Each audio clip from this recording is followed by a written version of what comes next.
And good morning. It's your friendly neighborhood Tironan, and we're going to be looking at the ME-410 Hornice or Hornet. This aircraft was a successor to not the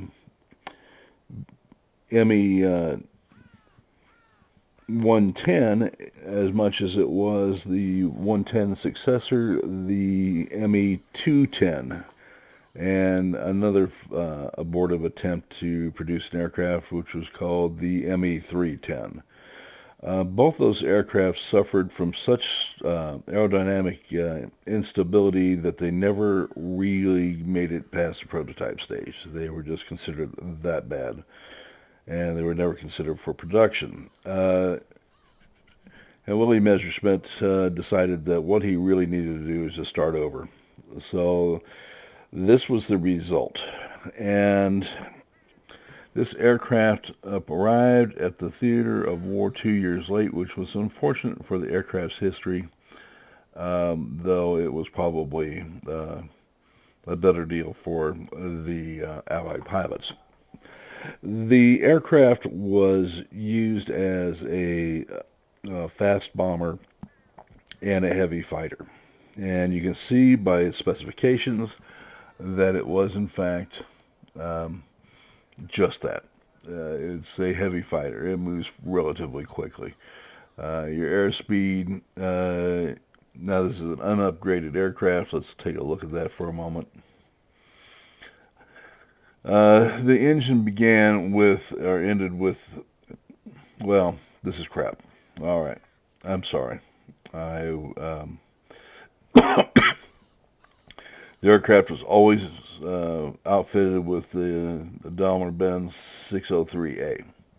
That was the aircraft, the engine that was always designed for. It actually used a 603 during prototyping, and then production aircraft came out with a 603A.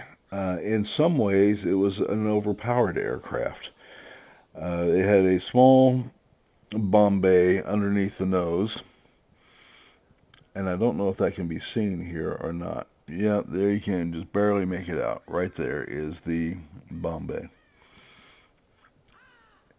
And its primary uses were as a night intruder bomber, and interesting enough, as a heavy fighter against B-17 formations. And that arose from the U.S. military and the U.S. Air Force's idea that it could use box formations of B-17s. Any of you that have studied the air campaign in Europe over in World War II are probably well familiar with the story, but essentially the American Air Force, Army Air Force at that time, decided that, you're going to take these B-17s, they got 10 guns each, and we're going to put them in a box formation, and we're going to fly them unescorted wherever they want to go, and they'll be able to defend themselves. And as theories go, that sounded pretty good. In practice, it turned out to be nothing short of suicidal. There were suffering loss rates over 5%, which means by the time you do 20 flights, you have no bombers left. There were some raids where it went over 10 to 20%. There were aircraft coming back, B-17s coming back with half their crews dead, and essentially the aircraft was scrapped for parts. And if any of you get the idea that this is grim warfare at its worst, yeah, until the P-51 and P-47s, Mustangs, or not Mustangs, but Spitfires took over that role and escorted the bombers as far as they could. And then they'd have to go in further and do their bombing. And aircraft like this were waiting for them. BF-110s, 410s, and of course your ubiquitous 109s and Focke-Wulf 190s would all be waiting for these aircraft. And they used to attack us the minute they crossed France, all the way to their target and all the way back. So they introduced Thunderbolts and Spitfires to escort them as far as they could, and that cut the losses somewhat. The Germans responded by not trying to attack until the escorting fighters had to peel off, and then would begin their flights. And essentially, the USAF, AAF actually, had to discontinue the campaign. If it wasn't escorted, they couldn't do it. Everybody knows the story about the P-51 that came in, and that is in many aspects the end of the 410. As I said, the 410 was produced from 1943 through 1944, and then it was withdrawn. And the reason was that, as you can tell by the turning circle on these, and let's look at the airspeed, this is actually, let's go ahead and bring it up to, this is actually fairly accurate when you bring it up to the full engine upgrade. But you look at your average time to turn at 16 seconds, rate of roll is, an optimum airspeed is about 324. That's close enough. Operational aircraft are a little bit slower than optimal results. When you probably heard me say this in a previous video, but when they do these test results of aircraft and their speeds, then the aircraft is given just enough fuel to do the trial. They're done in absolutely clean condition. They're not mounting bombing shackles. They don't have bombs underneath them. They don't have the excess radio equipment that went into operation. Sometimes armor plating was issued around the aircraft to help them survive in the field, depending on which country and how they and how their tactical doctrine worked.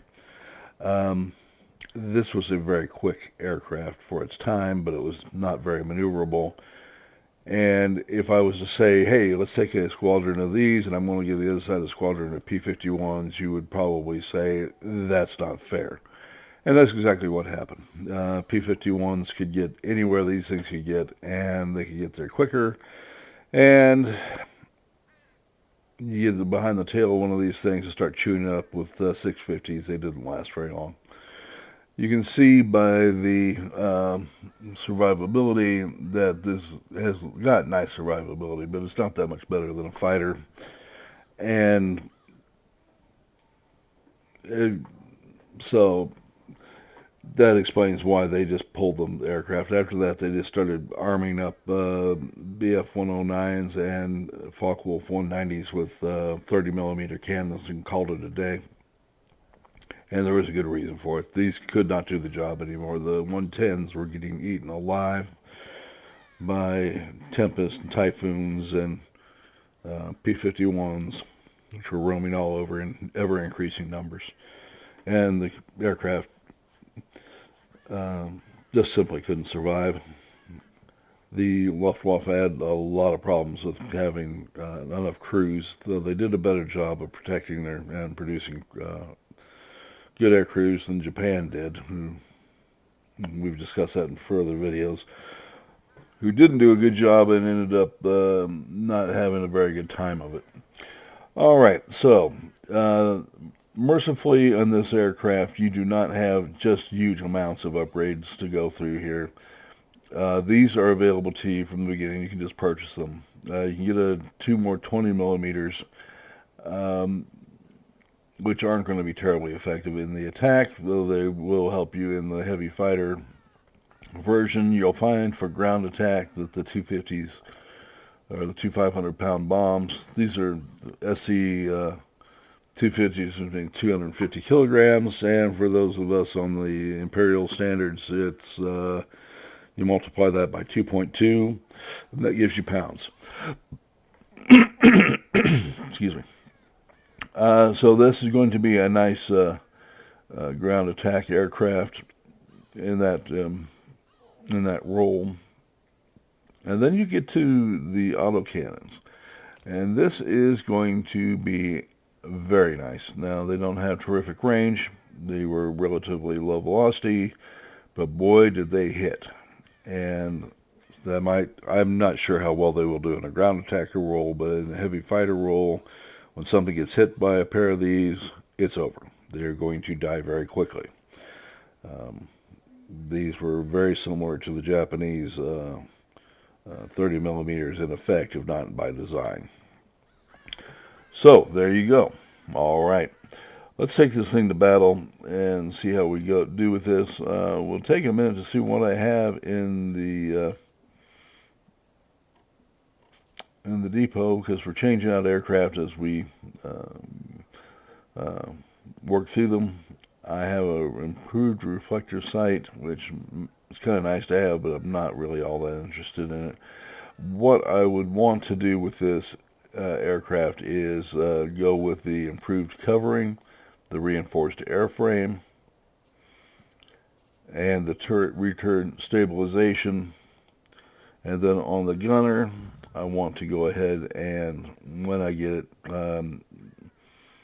pick up the ballistics expert, which gives you 15% range, and also the effective turret stabilization by 20%. That's my preferred build for these. Other people may have other ideas. By all means, one of my friends from over there at Cage Gaming shared his ideas with me. Very much welcome, and I urge, you'll see that on my channel that Cage Gaming is in the subscription. If you like role-playing games, he covers that sort of thing. I do not. Not that I don't play them, but I don't cover that kind of material as of yet. Okay, so if you like that, by all means, go over, take a look, see what he's got going, and that's my shout out to a friend of mine. All right, so we're going to go ahead and get into battle with this and see where we're at. First time playing this aircraft, so we'll discover it together. As one of my viewers told me when I did the Yak 7 review, he said, if I didn't know you from other videos, I would say you suck. And I had to reply, in that particular game I did suck. But what I am not going to do is provide videos that show me only in the best light. That is not an everyman experience.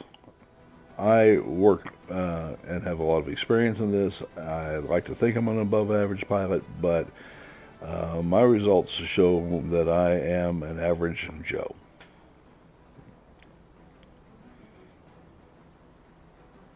And the focus on this is to show you the experiences you can expect.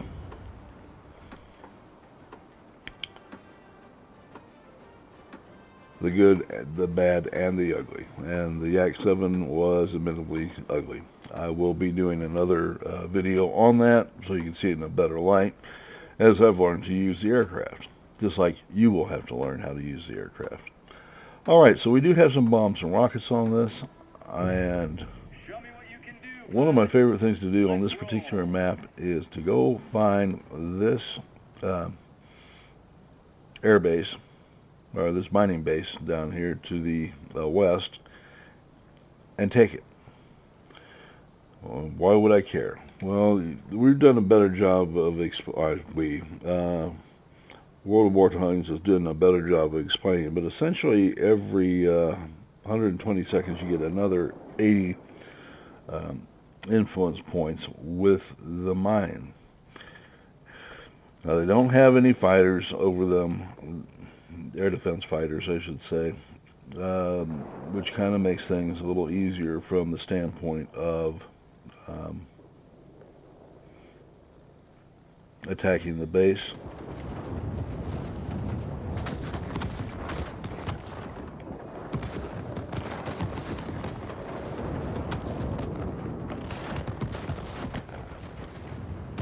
And you will notice in the slight dive we have some success there.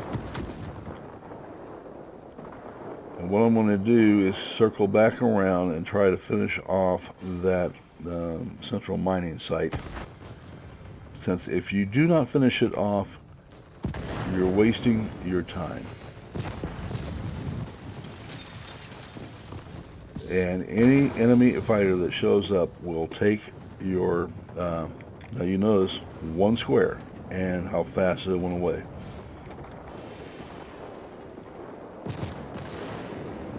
Okay.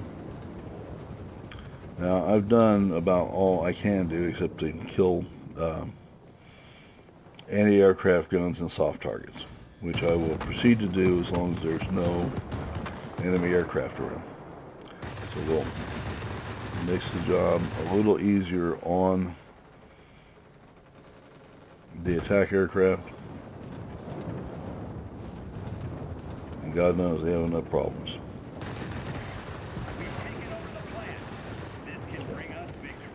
We've now got that. Now, my next job. I'm going to try to come around and deny the mining base to the other team.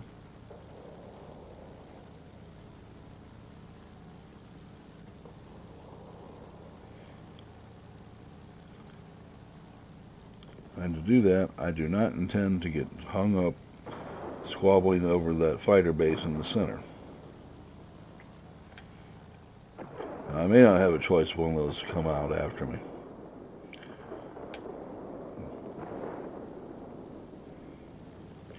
You notice the aircraft is relatively quick for a vehicle its size.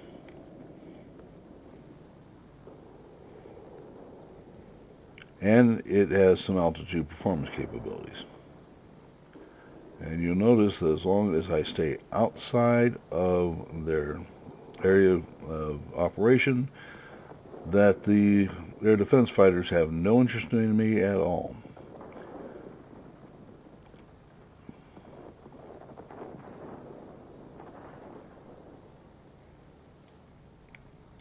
And I have an aircraft in front of me, and that is sure not a night fighter. It's an A-26.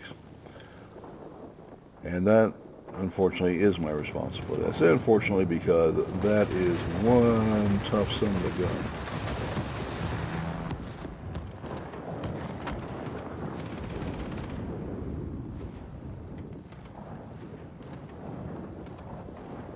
And luckily, this thing has both the speed and altitude capability to deal with an A-26. And that took care of that. All right. What I want to do now is get down here and assist with the other mining base. And you may be asking yourself, what the hell am I doing? Well, folks, this is a capping game. Okay? I don't care how many aircraft you kill. If you do not take caps, you're going to lose. And you will lose every time. I don't know why that's so hard for so many of our players to understand, but I see it every time I play. You would act like there is nothing else in the world out there but enemy aircraft. And it adds to some really stupid play. I don't mean kind of stupid, I mean really stupid. Every aircraft chasing bombers come in. You know, come on. Send a heavy fighter, and I mean a heavy fighter, out to deal with bombers. They do it excellently. They do it better than anybody else out there. And they can destroy entire flights by themselves. What you don't want to get involved in is everybody chasing the stupid bombers. You will lose every cap. Everybody, the other side will thank you very much as you, in fact, lose the game. And I'm sure they appreciate you losing the game and handing them an easy victory, but that's probably something you don't want to get involved in. All right, so we're working with a Hornet right now.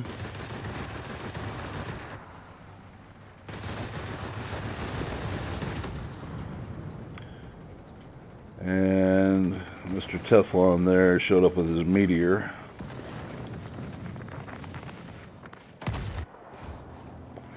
And ran into the ground. Okay. I'm just going to shut up there. There's nothing else I can say, and I'm not going to say it. So, yeah. All right. So, we have a 3-to-1 advantage. We still want to go and get this, want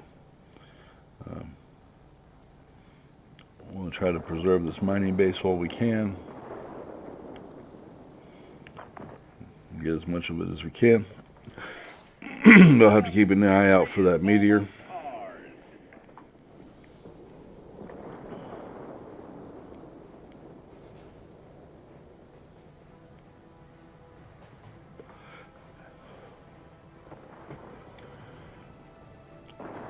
Let's go ahead and hit the Alt key here so we can get a better idea of what's going on behind us.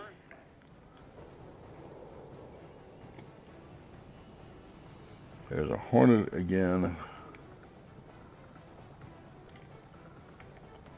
We're going to just kind of look around a little bit.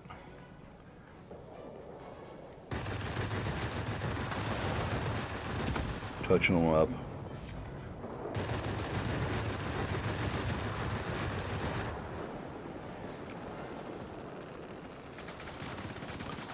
And try to give the ground attack aircraft a fit.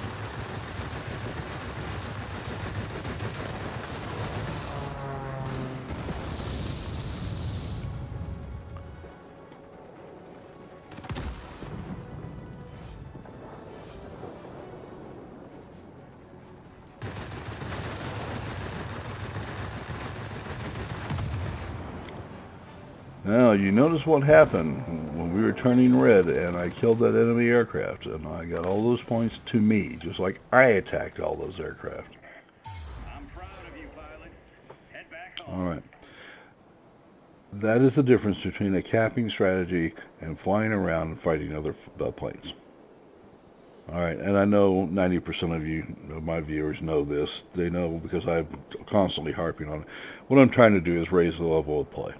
All right, if we'd given that cap up to the other side and we didn't fight for it and we didn't capture that mine, we wouldn't have won. The other side ignored the other mine, put minimal effort into taking that mine until it was way too late, until we could get up there and to oppose it, and consequently never captured it. All right, so as a heavy aircraft, what did you think? Well, heavy fighter. It's okay. I mean, it's obviously a competitor to the other heavy fighters, and does so very well. The P-38J is a little faster, I think, though not remarkably so. The gun on the 410 are better. It has a real gunner, which the P-38J doesn't.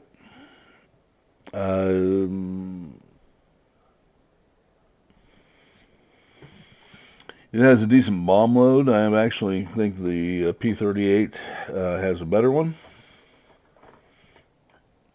And the fact that it's got extra rockets and what have you, and can carry just as many bombs. So in that regard, I would give the tilt to the P-38J, but it's no more maneuverable or maneuverable than the P-38, and so you've got and the P-38 is going to be a little faster. So it's really going to be a matter of who spots who first and who gets maneuvers on somebody's tail, and whether somebody's guarding his back. Which brings me to the second thing. If you're not taking care of your teammates, this is going to be a miserable game for you. I see that a lot. Had a game yesterday where the fellow decided that the aircraft behind me and shooting me wasn't nearly as good as the target that I was shooting. Collided with me. And helped me shoot down the aircraft, which I really didn't need, and consequently got destroyed by the aircraft behind us, which I promptly turned around and killed. That's just dumb. I'm not going to mention the name. I don't want to embarrass anybody, but think about it. The number of mistakes they made were just tragic. There was no reason whatsoever for the guy to get in front of me, to take something I was already shooting at, let alone ignore the fighter behind him that actually was shooting at me, and it killed him, and he collided with me, which cost him, 20-30% of his hit points, which he could have used. Maybe could have stayed alive a little longer. You know, it's just dumb. Use your head here. I mean, who wants to, you know, and who wants to fly with somebody like that, right? Okay, so this is a good idea, and I thought this was a good outing for the 410. I like the aircraft. I think it'll be a good aircraft within its limitations. What you want to do is, of course, begin to upgrade your. I'm not going to upgrade to this until I can afford to pay for the cannon. So what I will do is upgrade the engines.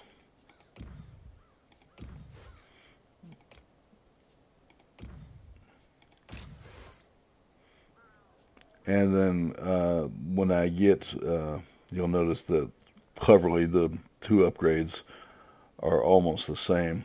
I would research this and then research this and mount this. I wouldn't even bother purchasing and mounting these.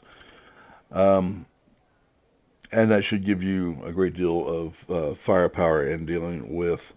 And then you have to make a decision. Do you want the rocket? The bombs are going to be, in my opinion, far better for ground attack. With the rockets, this isn't a super formidable plane in that regard. Like I said, I'd rather have the P-38 if I was going to go with a strict multi-role with a heavy ground attack focus. But with the bombs and the rockets, it actually becomes quite viable. So I am going to upgrade this. I'll go ahead and go down to the 30 millimeters so we can take a look at it in a later video. This will give us some additional speed, which will be welcome. And we're now halfway through the speed upgrade. And we did fight it a little bit more, and we'll probably do okay with it. Anyway, there's your ME-410, the Hornece or Hornet. I hope you enjoyed the video. Make sure to like the video if you do like the video. If you don't, I get it. But let me know what we can do to improve it. What would you like to see? I get some of the best ideas going from my viewers. So tell me what you want. In the meantime, please remember to subscribe. I need all the subscribers I can get. And we'll see you tomorrow. Bye-bye.